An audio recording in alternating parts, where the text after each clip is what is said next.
Thank you very much, Mr. Chairman, for holding this hearing, and I join you in welcoming our panel of witnesses for it. Before we consider the risk of a terrorist attack following the death of Bin Laden, I want to publicly add my voice to the many who have commended the President, the National Security Team, and our uniformed forces for successfully completing a mission that began over 10 years ago.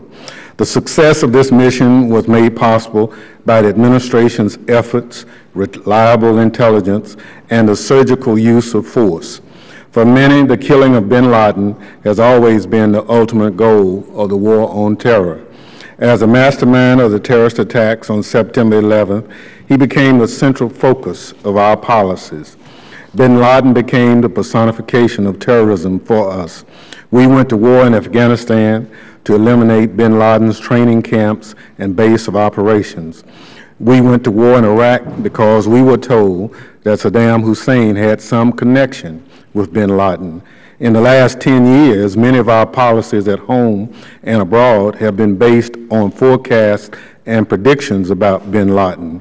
For many, the elimination of Bin Laden will require a dramatic shift in thinking about and analyzing the terrorist threat.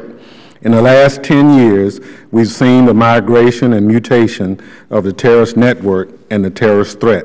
The terrorist network has moved beyond familiar borders, and operatives have become decentralized.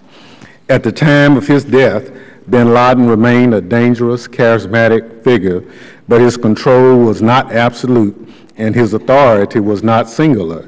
We cannot ignore the new challenges presented by his death. In every group, the death of a leader causes disarray and confusion among the followers. These periods of transition can last for weeks or years. When we consider the safety of our country, the question that matters most is, what will we do while the terrorists are in the throes of transition? For fiscal year 2012, the answer is not encouraging. The DHS appropriations bill, recently approved by the Republican-controlled appropriation committees, cut the department's budget by more than $1 billion.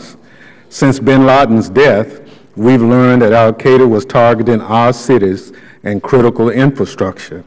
I'm glad to see that our chairman acknowledged the cutting back of some of those desperately needed funds, and I look forward to, at some point, Mr. Chairman, working with you on getting many of those funds restored based on this treasure trove of information that was collected at the site of the killing of Bin Laden.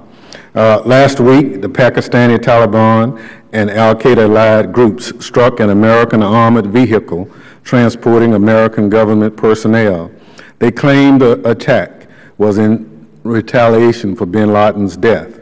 At a time when our adversaries are seeking opportunities to attack us, cuts in Homeland Security funding puts us in harm's way. Bin Laden's death does not end the threat to this nation. In many ways, the picture has become more complex. Our focus must remain steady, and our funding must match our focus. I look forward to this hearing and the hearing from our witnesses today about the dynamic threat environment we now face. Mr. Chair, I yield back.